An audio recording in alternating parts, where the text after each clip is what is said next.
백군기 시장은 10일 신종 코로나 바이러스 여파로 어려움을 겪고 있는 관내 수출 제조 중소기업의 상황을 파악하기 위해 처인구 이동읍에서 8개 기업 대표들과 간담회를 가졌습니다.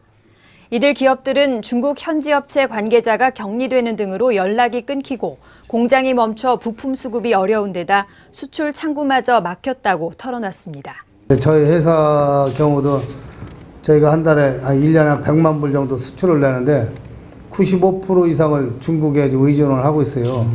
95% 중국의 거래처가 한 27군데가 되는데 상당히 저 27년째 이 사업을 하고 있는데 사스 들어왔을 때는 아무 신경도 안 쓰는데 그때하고는 비교가 안 될 정도로 그냥 중국 나라 전체를 막아놔갖고 오다도 없고 돈도 안 들고 은행까지 그냥 문을 닫아버렸으니까 참 난감하더라고요. 그래서 좀. 우리 시는 지난 3일부터 신종 코로나 바이러스 관련 중소기업 피해 신고센터를 운영하고 총 14건의 피해 신고를 접수했습니다.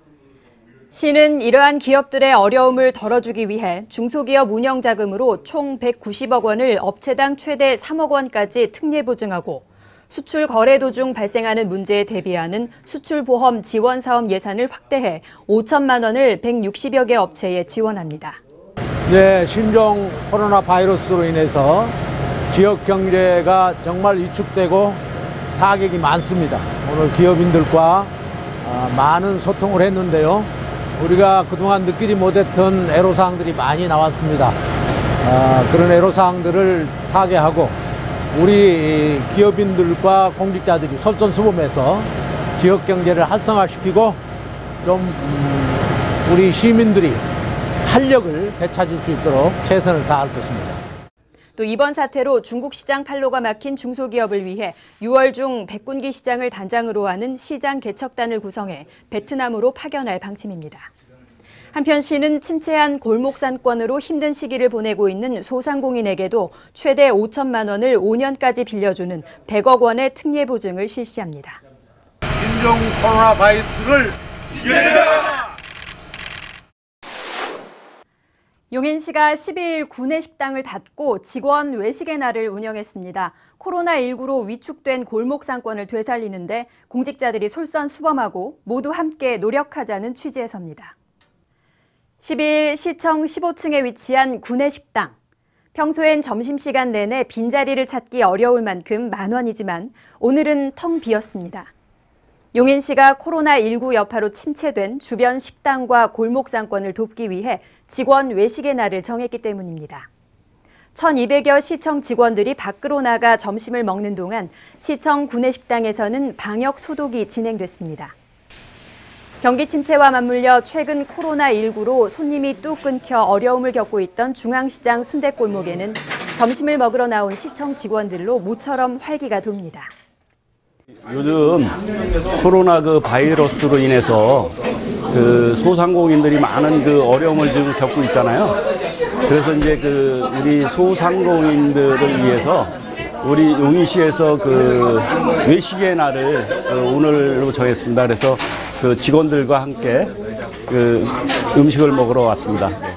예전에 비해서 손님들이 재래시장 찾는 분들이 한 4분의 1 정도로 많이 줄었어요. 근데 이렇게 와서 조금이라도 팔아주시면 고맙고, 저희는 그런다고 손님이 오시든 안 오시든 문은 열고 기다려야 되니까, 그래서 이렇게 와주시니까 고맙게 많이 여기죠.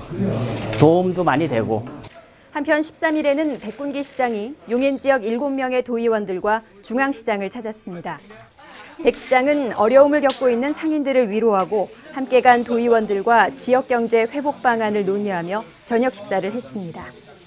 요새 다들 어렵다 그러는데요. 그러니까 조금 사람이 좀 나와야 되는데 조금 그래도 도와드리려고 시에서 격려금 사는 사이를 사는데 여기 참. 코로나19 여파로 어려움을 겪고 있는 골목상권과 소상공인, 지역 중소기업을 돕기 위해 다양한 방안을 강구하고 있는 용인시는 공직자부터 고통분담에 솔선수범하기로 하고 오는 19일에도 직원 외식의 날을 운영할 계획입니다.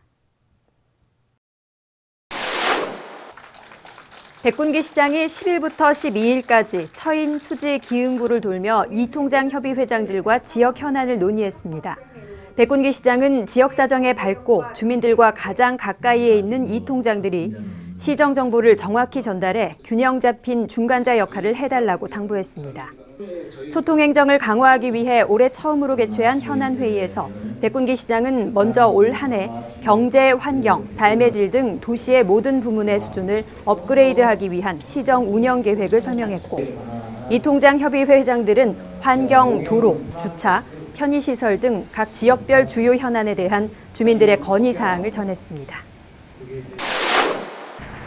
용인의 첫 대형 종합병원인 연세의대 용인 세브란스 병원이 기흥구 동백지구에 오는 3월 1일 개원해 시민들이 받게 될 의료 서비스 수준이 크게 향상될 것으로 기대됩니다. 용인 세브란스 병원은 7만여 제곱미터 부지에 지하 4층, 지상 13층 규모로 우선 462개 병상으로 개원한 뒤 향후 708개 병상으로 늘릴 예정이며 33개 진료 과목에 2,100명의 의료진과 지원 인력이 근무하게 됩니다. 용인시는 108만 인구의 대도시에 걸맞은 대형 종합병원을 유치하기 위해 연세대학교를 상대로 오랜 시간 노력을 기울였습니다. 특히 착공 신고 후에도 사업성 부족을 이유로 공사를 중단하자 병원 인근에 연세의료복합산업단지를 조성할 수 있게 산단 물량을 배정하고 조기 개원을 위해 건물 준공에 앞서 임시 사용 승인하는 등 지원했습니다. 시는 용인 세브란스 병원 개원과 함께 기흥구 중동에 들어설 연세의료복합산단도 차질 없이 조성될 수 있도록 최선을 다하고 있습니다.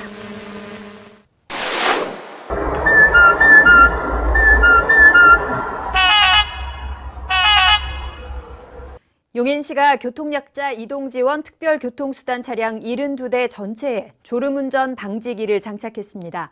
몸이 불편한 교통약자를 이송하는 차량의 운전자가 졸음운전으로 교통사고를 내지 않도록 예방하는 안전장치입니다. 이제 교통약자들의 안전한 이동권 보장을 위해서 시가 보유한 특별교통수단 차량 전체에 안전장치를 설치하였는데요. 앞으로도 사회적 약자는 물론 시민 모두가 안전한 교통환경을 만들기 위해서 시는 최선을 다하겠습니다. 저는 한 달에 두세 번 이 차를 이용을 하고 있습니다. 졸음 운전 방지를 위해서 설치해 주신 데 대해서 무한한 안심이 됩니다. 스마트 안전사고 예방 시스템으로 불리는 이 장치는 운전자가 졸음운전을 하면 동공을 인식해 진동으로 잠을 깨웁니다. 졸음운전 외에도 전방을 보지 않고 운전할 때에도 진동합니다. 시는 교통약자 안전을 위해 관내에서 운행하는 모든 특별교통수단에 안전장치를 설치했습니다.